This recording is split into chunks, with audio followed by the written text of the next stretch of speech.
For today's video mga idol, dahil end of the month na ngayon, kailangan na natin magpalit ng mga filter dito sa water station. Yan yung mga gagamitin ko. Ayan. Tapos kung mapapansin nyo, meron akong tubo na nakakabit dyan para mapadali lang yung pagpa-flashing ko dun sa mga filter na gagamitin ko. Kasi isa-isa yan, kailangan kong i-flashing.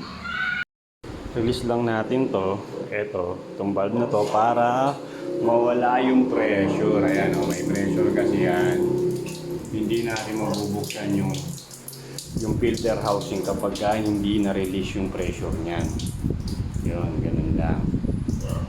Pag wala ng pressure dun sa gauge, pwede na natin buksan yan. Ito muna kunahin natin. Dito lang yan. Hihitin natin papunta ron. Ayan o. Ayan. Normal lang yan na mag-tubig. Ayan lang.